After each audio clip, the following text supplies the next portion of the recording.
Alright guys, my name is Grant Kenneman. I'm a tutoring chair for OXE, and this is my first tutoring video I'm making. And what we're going to do in this video, this is for Chemi 211, which is Thermo, and we're just going to go over some of the content that could be on the first exam, and what the essentials you are going to need to know, and then go over some problems to practice. And okay, I'll start out with a little disclaimer of when I took Thermo. That was in the fall of 25, and so I don't know if whatever semester you're watching this is going to have the exact same content covered on the exact same exams. Obviously, the professors change from time to time, so we're gonna do what we can here. But what I will be covering for this video is chapters 1 through 3 of Introduction to Chemical Engineering Thermodynamics, and which is representative of what, when I took this class, was the first exam. Okay, so let's get started. What I want to start out with is some of the essential equations that you absolutely are going to need to know, and that's what I have written down here. So first we have these two. This you can think of as kind of the definition of work, and this is your actually closed system energy balance. I have the open system energy balance written down here. Obviously, the difference between open and closed system is just whether or not there's mass moving in and out of the system. So if there's not, stick with the closed system one. With these two, the really important thing here is anytime you see W work, at least for now, W is pretty useless to you. So you're probably going to want to replace it with minus PDV. Well, if it's written in differential form like this. If not, you can think about it being integrated on both sides there. Here's your closed system energy balance. Notice how this is, while U itself is representing your molar internal energy, we're multiplying by N to get your total internal energy for this. And again, U is pretty much useless to you right now. So anytime you see U, you're going to do one of these two things depending on the context of what you're doing, to replace it with something that is going to be useful to you, which is oftentimes going to be this CVDT. But first, we'll look at H equals U plus PV. So H is enthalpy, obviously, and this is just the definition of enthalpy. In fact, I should have drawn a little triple equal sign there, because that's how we write something when it's a definition of something. The reason why we define enthalpy this way is because when we're considering flow processes, such as what we do in our open system energy balance here, it's really useful for us, because not only does enthalpy account for the actual energy of something, but also the energy that is added to the system by that moving into the system. And so that's why we define enthalpy this way. It is also useful to be defined this way because that is equal to essentially the amount of heat added at a constant pressure is going to be equal to your enthalpy.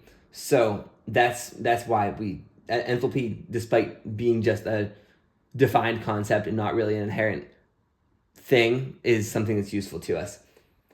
Okay, yeah, these two are how we use our heat capacities. Again, U and H both, at this point to us, when we're doing calculations, especially with ideal gases, processes on ideal gases, U and H themselves, pretty much useless to us. You're going to, when you see U, want to replace it with some form of this, depending on if it's written as du, and you could just write CVDT, or if it'll be integrated. Same with H. H is pretty much useless to us right now, but CPDT is something that is useful to us. So these 5 equations, plus for an ideal gas, you have PV equals RT.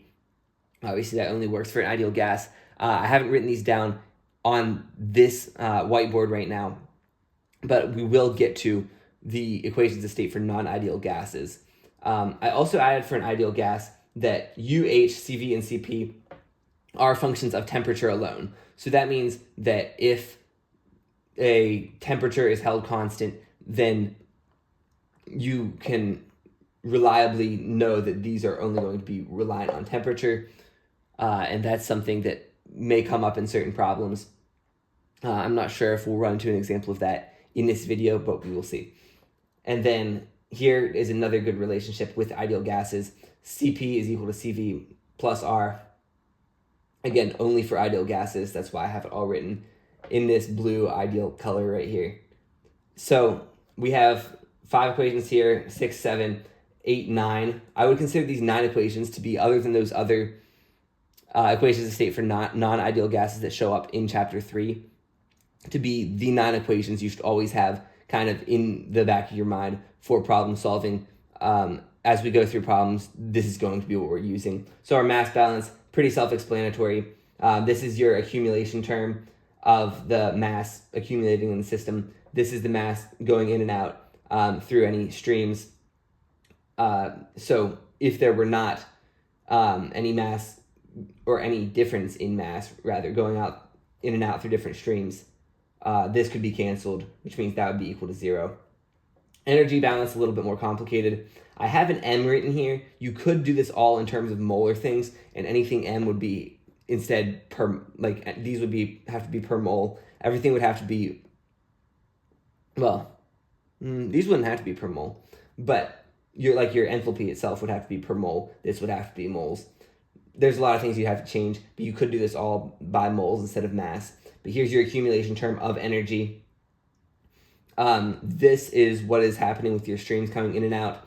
This 1/2 u squared is going to be essentially negligible most of the time. This ZG also going to be essentially negligible, assuming that your changes in velocity and changes in elevation are negligible, which they almost always are. This whole piece right here goes away if it's a closed system, and it just essentially devolves into the closed system energy balance. If it is all steady state, you can get rid of these being flow rates. So you can get rid of the little dots on top of it. You can get rid of that being a flow rate. You can get rid of this being a that over dt, and that would make it steady state. Because steady state is just saying that none of the characteristics of our system are changing over time. There could still be things that happen in the system. It could still be things that are flowing in the system, but none of the parameters of that are changing over time. So those are all the things you can do. Oh, and obviously if it's adiabatic, that means no heat. You can take that out. In some situations, you might have no work term. Remember, our work is minus PdV. So if, for instance, you were at a constant volume, then there would be no work, and you could take out your work. So those are all things that we can do with our energy balance equation. And this is definitely something you'll have to have memorized. In fact, all these equations here are things that you should absolutely have memorized. And so with that, I'm going to then move on to working on a problem that's going to deal with some of this. All right, so for this problem, we are being asked to derive some kind of relationship between temperature and pressure for an ideal gas, specifically an adiabatic process on an ideal gas, something that's mechanically reversible in this case, although I'm not totally sure that part really matters. The point here is that it's adiabatic. The reversibility doesn't exactly come into play, I don't think. We'll see. So we want some kind of relationship between T and P. So let's go ahead and derive that relationship. First of all, we can assume this is a closed system. We're not told about any mass flowing in and out of the system. So we can assume it's a closed system. So we can start with our closed system energy balance, which is always just a good starting point. So that would be, you could say, dq equals du minus dw. And we're going to assume this is for just 1 mole of an ideal gas, so we don't have to worry about that n alongside our u. Okay, so with it being adiabatic, the first thing we can do is get rid of this, because that is only happening if there's heat coming in and out, and there's not because it's adiabatic. So we're left with then du equals dw. Now remember, u and w are totally useless to us. So we're going to have to turn that into something that we actually want. So we're going to rewrite du as cv dt, and dw as minus pdv. And that's looking a little better. We also want this to just be relating t and p. So v is also totally useless to us. Now, out of pv and t, pv and t are kind of the three like triplets of being related to each other, just in general. And in ideal gas, they're related to each other very nicely, with the PV equals RT.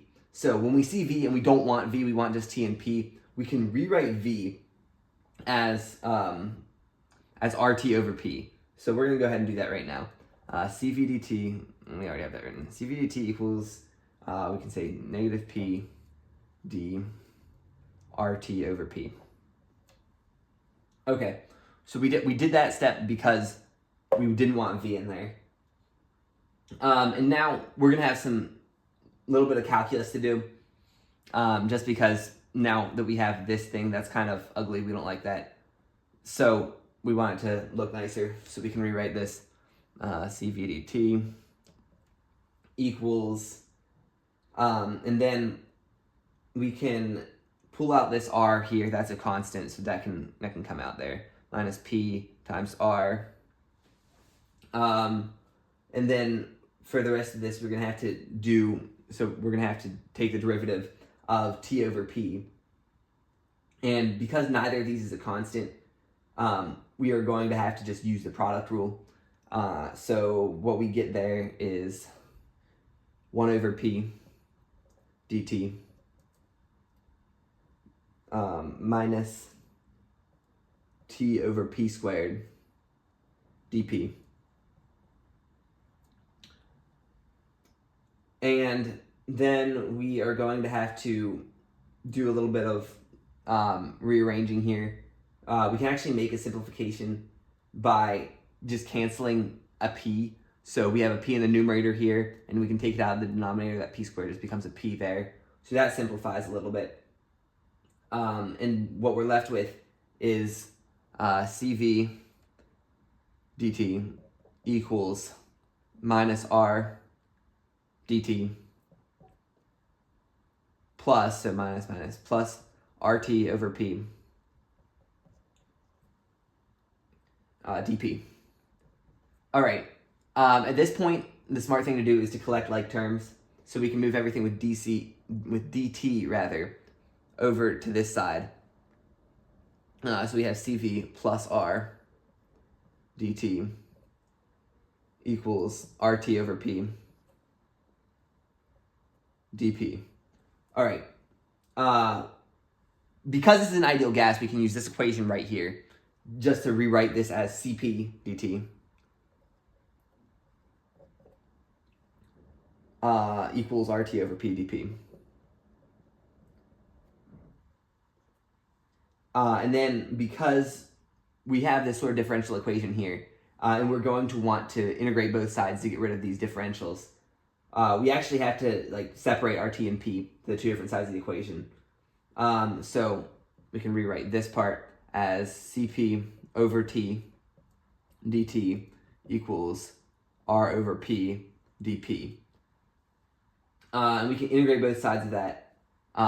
So we can integrate from, we'll say T1 to T2 for our T side. And integrate from P1 to P2 on our P side. And once we've done our integration, we're going to end out with Cp, natural log of T2 over T1 equals R, natural log of P2 over P1. And then with that, we can kind of rearrange a little bit. When I say rearrange, here we're just exponentating, is that a word, on both sides, so that we can get T2 over T1 to the power of Cp equals P2 over P1 to the power of R, or you could write this as T2 over T1 equals P2 over P1 to the power of R over Cp.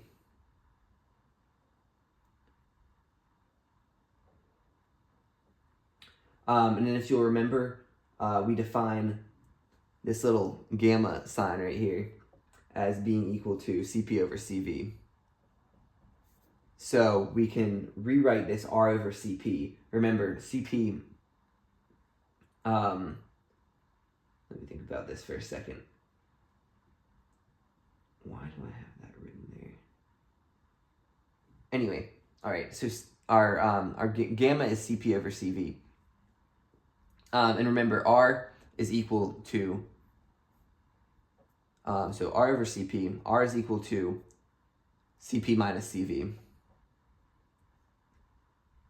And so then you can write this as 1 minus Cv over Cp, or 1 minus 1 over gamma, or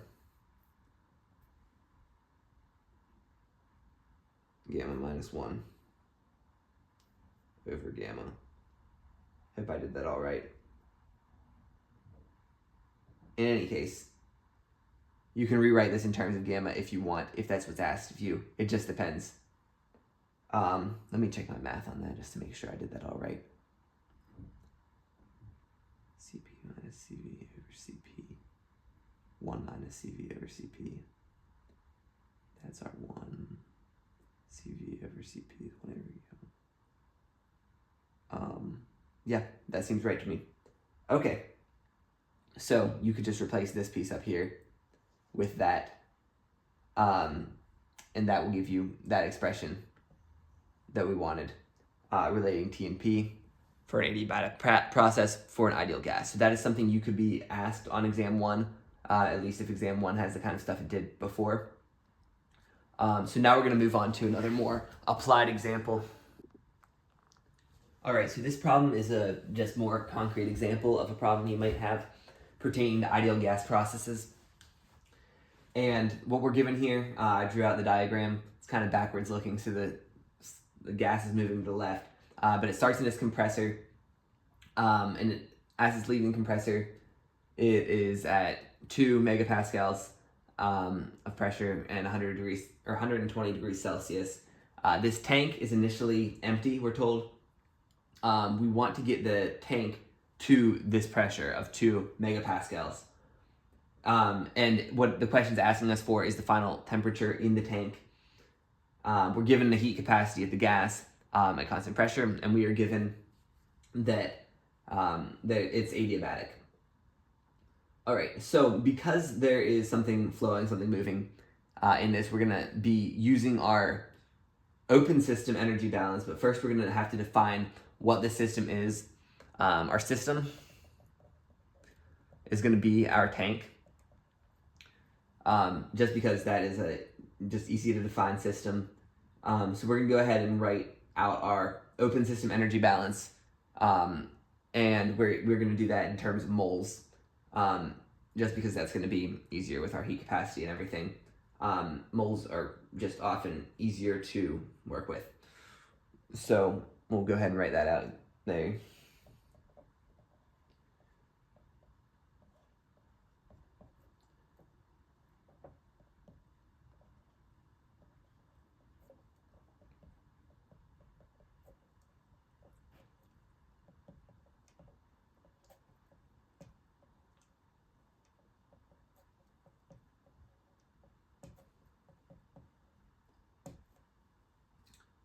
All right, so we have our energy balance written out, and we're going to be able to cancel some stuff from here, as we almost always can do. So there's actually going to be negligible change in velocity, negligible velocity in general. No elevation change that we have to worry about. We're told it's adiabatic, and we're not told about any shaft work. So we can cancel all of that right there. However, it is not steady state. The reason it's not steady state is because the status of the tank is changing. We are going from one pressure and temperature to a different pressure and temperature. So it's not steady state. We can't do anything about this part. And we do obviously have a stream going into the tank, so we can't just get rid of that. But just to simplify this, and remember, also this delta here, this is not any kind of change over time. Instead, this is streams going out minus streams going in, is what that delta with the FS for flowing streams stands for. So, and because there's nothing going out, we just have a term here for what's going in. So let's rewrite this. We've got d in u, our control volume, over dt minus. So again, this is just for, we have minus because it's just one stream going in. H in molar flow rate in equals 0. And when we have this piece right here, this is really the same thing as saying dn over dt. So we can actually write this as d nu over dt minus h in dn over dt equals 0, and cancel our dt's. So we are left with d. Actually, we can write this. We can go ahead and kind of integrate this as well. So we can write this in an integrated form. We'll write it down here as delta nu equals, we'll move this term over, h in delta n.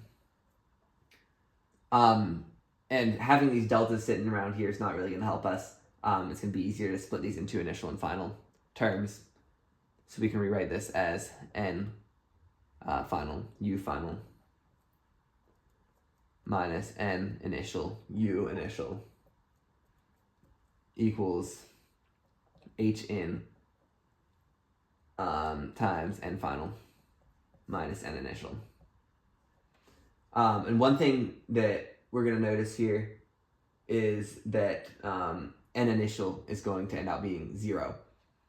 So this is going to go away. This is going to go away. So now we're just left with this. So n final u final equals h in times n final. So this is starting to look a lot easier. Okay, so what we're going to do now, because we have this u and this h, both of which are totally useless to us, we are going to replace these based on these two equations over here, because that's going to make them something we can actually work with. So let's go ahead and do that. We can have n final, and then for our u, we can write for any kind of time we have like u or h, we can always say like delta u equals CV delta T, assuming a constant heat capacity, which we do have. And this is going to be in relation to a reference temperature. So we can say like U minus, let me think about how to write this here. So our U really, our U is going to be our U at the reference temperature plus CV times our actual temperature minus our reference temperature. All right, so with that said, and our reference temperature is going to end up not mattering here, but we're going to just write it this way anyway. Let's take this out to make some room for ourselves. Should have gotten an eraser.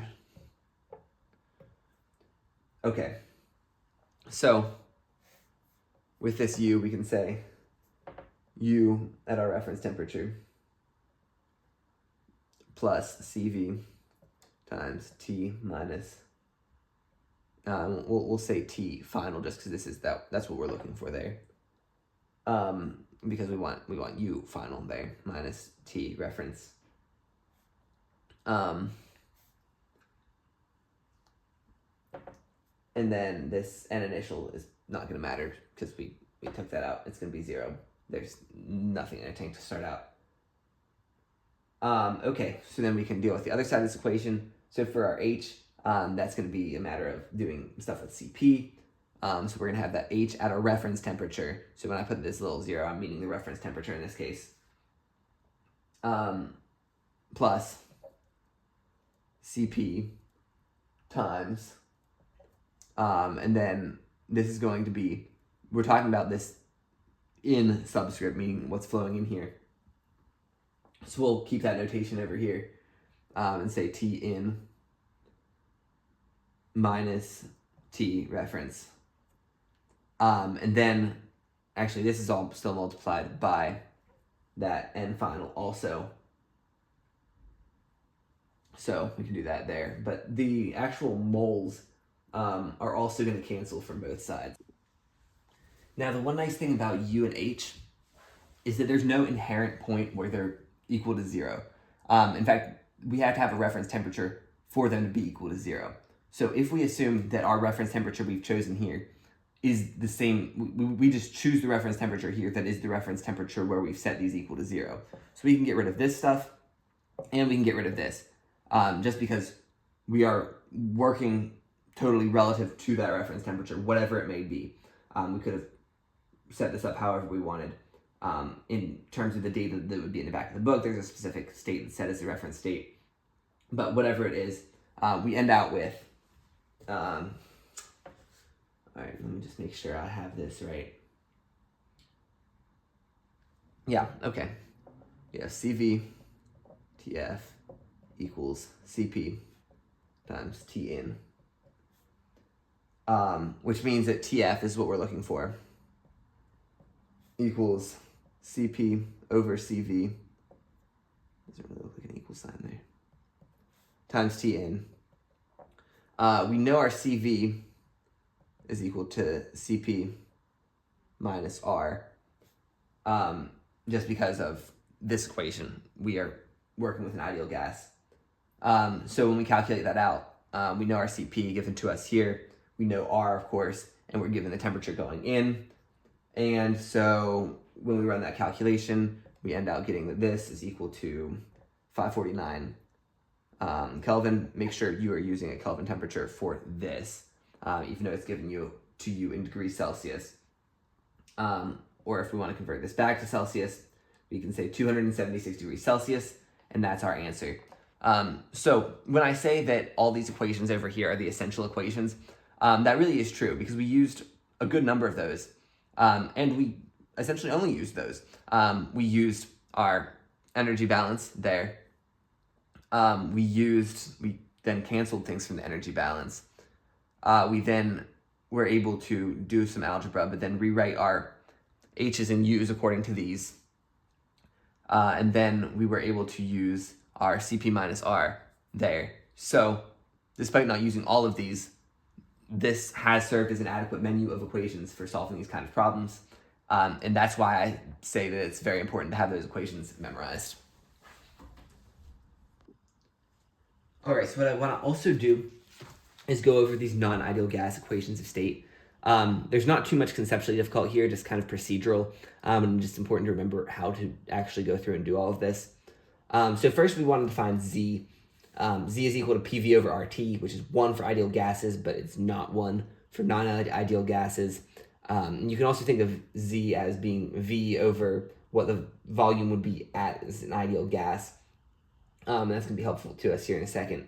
But anyway, the virial equation of state gives us different expressions for Z. This is in terms of P, this is in terms of V. Notice that these coefficients actually change. The book tells you how they change. Not too important to worry about the details there.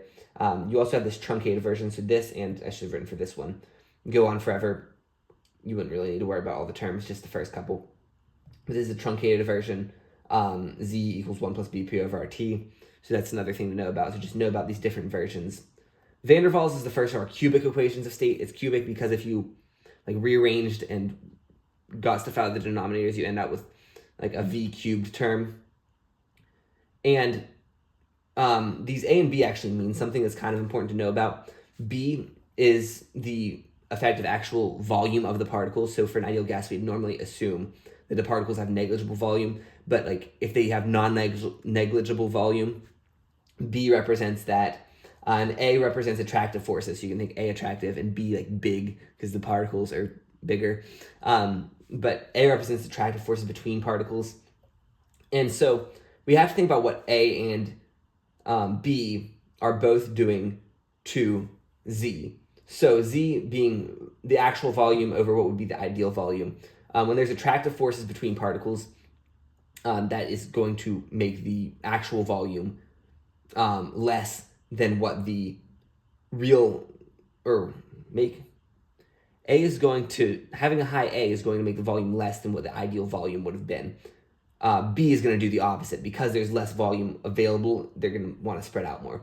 So at these lower pressures, or actually easier to think of it as that is how we want to think of it. At the lower pressures, when the gas is just more spread out in general, these volume effects aren't going to really matter. So all you're going to have is A bringing that Z or volume down, which makes sense. And then here's where B is dominating, because this is at high pressure where these volume effects are actually going to matter. So that's going to bring up the volume and consequently Z. So this could appear on the exam. It's good to just conceptually know about this graph. From the cubic equation of state, there's a more generalized equation of state that has some different versions: Redlich-Kwong, Suave-Redlich-Kwong, Peng-Robinson, and these are really complicated and have a bunch of stuff you have to plug into them. So it's generically written like this, with this lowercase b being calculated as this, and then then you have this A of T, so that's a function of your temperature, being calculated as this. I put green stars by the things you have to get from table 3.1 in the book, purple stars for that omega, and that's your acentric factor. And critical temperatures and pressures, I should have put it there and there too. Those come from table B.1 in your appendix of your book. So just know how to do those. Would that come up on an exam? I don't think it would, but that's kind of the procedure there in case you did have to do that. So one final way to deal with like equation of state type of stuff is finding Z using Pitzer correlations, or they'll sometimes just say generalized correlations. So first there's the Lee-Kessler correlation. This is found in tables in the, I think, appendix D of the book. So you can just use values straight out of there if you know that acentric factor, which is also in one of those tables. That would be in table B1. So you can use Lee-Kessler, use those tables and interpolate. Another way you can do that without the tables is, so this would be considered to be a Pitzer correlation. This is also a Pitzer correlation, I think. I'm not sure. But in any case, you can get Z this way, or you can get it this way. This way, it has the advantage of having equations for it, rather than just being from stuff from the table, if you see that as an advantage or a disadvantage. Just know how to do both. PR and TR are your reduced pressure and temperature. This has like P over PC, with that being the critical pressure, and same for T. This B hat thing comes from B0 plus omega B1. These two are given to you by equations. I didn't write them down, but the book calls them the Abbott equations.